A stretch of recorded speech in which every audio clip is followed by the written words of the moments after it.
What is the difference between a scratch handicap and the average club golfer? I've dug into the shot scope data to find out. So the average handicap for a club golfer is 18, which I think a lot of people might find quite surprising. And I wanted to see what the difference is between this category of golfer and the people who are in the 0.1% of golfers, which are scratch golfers. So I've dug into the shot scope database and pulled out some interesting stats on different parts of the game to show you where an 18 handicap and a scratch handicap differ. You might be surprised at some areas which aren't that much different at all, and some areas which scratch golfers are clearly gaining in, and that's where they're getting their edge. So if you want to sharpen up your game and you want to know which bits you should actually be working on to improve your performance, make sure you watch this video through to the end to find out where you can be gaining that edge. So the first area I think people mistakenly think they can make loads of shots up and try get better and move towards that scratch handicap is by hitting more fairways. I think loads of people have this belief that scratch golfers just don't hit bad shots and they're on the fairway a lot of the time. And this actually isn't true at all. Scratch golfers only hit the fairway in regulation 50% of the time, which means half the time they stand on the tee, they're not hitting the ball into the fairway, which is way more than I think most people would believe. Now, if we compare this with the 18 handicap that is that average club golfer, they still hit the fairway 44% of the time. So there's only a 6% difference, which is literally tiny. So if you're going out with the approach of trying to hit 70-80% of fairways because you think that's what scratch golfers do, I'm sorry, but that's not the right strategy, and it's probably not the most important thing to help you lower your scores. So next time you miss the fairway, don't get too angry at yourself, because there was a 50-50 chance it was going to happen anyway.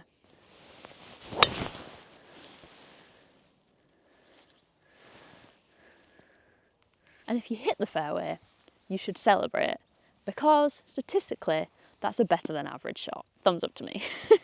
I do actually think celebrating good shots is a really important thing, and it sounds silly, but we're so quick to tell ourselves off when we do something bad, but we don't celebrate when we do something good, and just having that balance can kind of help your mindset and help you score better as well. Now, if you do want to get better off the tee, there's another way you should be doing this, and this is in terms of distance. I know it's a hard one to accept, but statistically, scratch golfers hit it a lot further than the rest of us. So a scratch golfer's average off the tee with driver is 259 yards. When we compare that to an 18 handicap, that drops down to 201 yards. They've got 57 yards on you. That's like 5 less clubs into the green. Add into the fact, because they're hitting it further, they're probably hitting their approach club further, they might have like 8-9 clubs less into the green, which is just crazy. And that's where they're gaining the edge. So really what we want to do is do everything we can to optimize our driver. Do we have the right shaft set up? Are we still clinging onto that stiff or extra stiff shaft that we probably don't need anymore? Could we move into something a little lighter, more flexible, easier to get a little bit more distance? Could we do some mobility work? Get some extra movement in the hips and that backswing, allow us to hit it a little bit further. There's so many little tweaks we can make to just dig into that like 50-yard gap, and just gaining 10 yards would make a massive difference, because that's 2 clubs less into the green by the time you've gained that with your approach and your drive. So statistically, if we want to play better golf, we should be trying to hit it further off the tee, not necessarily straighter. Having said that, if you're off the planet, obviously if you're OB in the sea, that's not going to help you score, but sometimes it's about just being in play and not being on the fairway. Sometimes it's fine to be in the rough or in a bunker or somewhere where you can hit a full shot next time. It's not always about being perfectly in the middle of the fairway.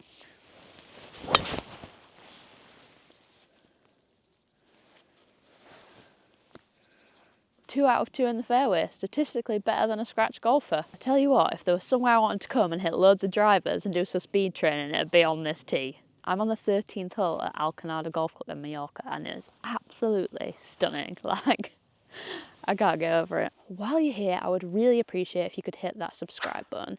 Over 80% of people watching my channel aren't currently subscribed, and actually having a bigger subscriber number really helps in terms of what content opportunities I get and what great videos I can bring back to you. So really, it's all in your own interest. So please hit that subscribe button, and while you're there, you might as well drop us a like on this video and give us a comment about what other content you want to see on the channel. Now, the biggest place scratch golfers are actually gaining on the rest of the club golfers is when they're hitting into the green. Now, it might surprise you, in general, scratch golfers only hit 52% of greens, so again, they're nearly missing as often as they're hitting it. But once they get closer to the green, they're really dialing in and getting better. From 150 yards, which is how far from the green we are now, scratch golfers are hitting the green 70% of the time. That's pretty consistent and very accurate. If we compare that to an 18 handicap, that drops down to 20.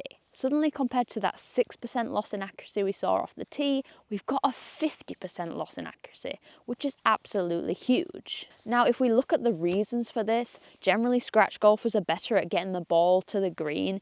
We know golfers are constantly leaving the ball short, and I think a massive thing you could do to just help your golf is learn your distances better, also analyse the conditions better. Do you have a laser you can use in your practice that measures slope? Will that help you pick the right club? Are you correctly interpreting the wind, the temperature? Because all these things can really affect your shots. Sometimes it's not just about improving the actual quality of your shots, it's about improving the decision making that'll help you pick the right club. Now, the big area where I think you can gain is from 100 yards. Scratch golfers are hitting the green 73% of the time from here, which is really consistent, but not massively more than the 150-yard shot. If we look at the 18 handicap statistic, this is 38%. Now, working from 100 yards is a lot about feel and practice, and it's not as much technical. So actually having a really good wedge matrix or short iron matrix where you know exactly how far these clubs are going could really help you in this area. And I think it's probably the best place to focus on if you want to improve your scores and improve your game. If we can really consistently start to hit the green from 100 yards and in, that's going to massively help our scoring. So next time you miss the green from long range, don't be too discouraged. Scratch golfers are doing that all the time. But once you get close, you've got wedges, short irons in your hands, then maybe you can tell yourself off.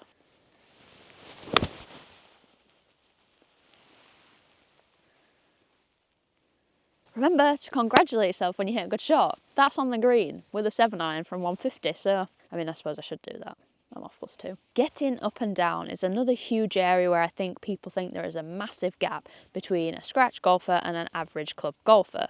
So is that true? Well, actually, I think this would squeeze into an area where I would recommend you to work on this, because statistically, I think there's a big enough gap between the data. So a scratch golfer gets up and down 54% of the time, compared to 32% of the time that we see with an 18 handicap golfer. So over 22% difference here, which is definitely quite a big difference in performance. Now, obviously, scratch golfers are generally a little bit more skilled, they have more shots in their locker, maybe they practice a little bit more, which means they can kind of get away with missing the green, and they have lots of shots in place that they can hit and get the ball close. But lots of times it's not about hitting the perfect shot and hitting it close, it's about giving yourself a shot that gets on the green and gives you the chance of holing a putt. So what I think lots of golfers need to focus on in this scenario is picking the easy shot when we can. Pretty much whenever possible, we should be running the ball on the ground, giving ourselves a chance to roll the ball, use the contours, because it's just going to be so much easier than having to strike something perfectly, fly it to the pin and get it to stop near.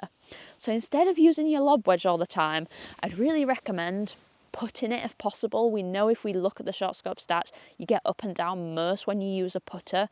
If you don't necessarily feel comfortable doing that, or it's quite a long way and you think you need a little bit more ball speed, using a hybrid is a really good alternative option.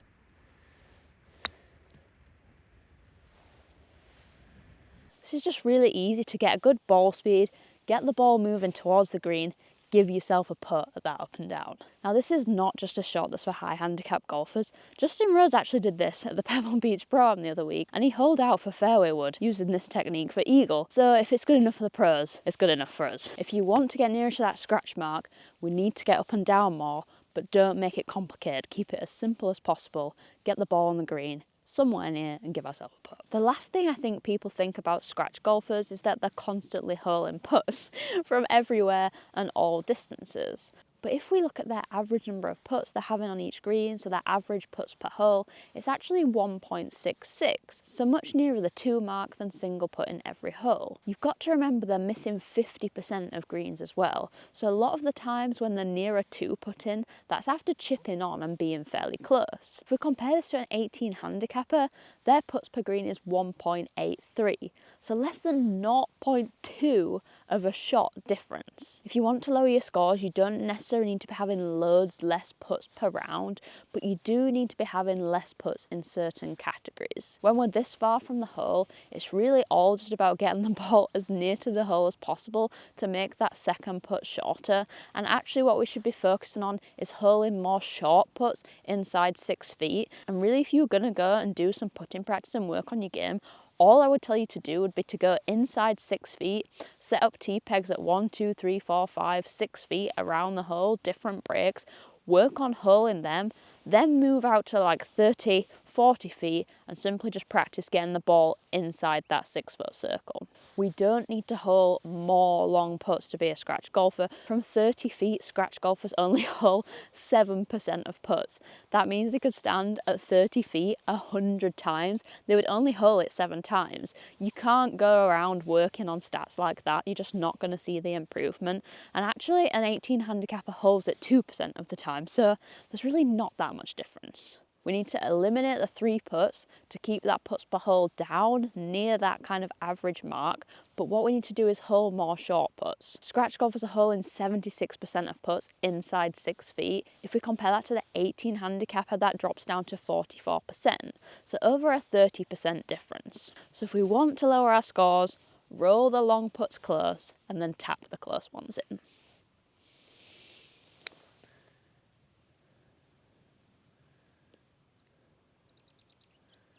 Hopefully you found those stats helpful to show you which part of the game you should actually be working on to see the most improvement. Drop me a note in the comments once you've worked on those 100 yards and in shots to let me know how much it's improved your game.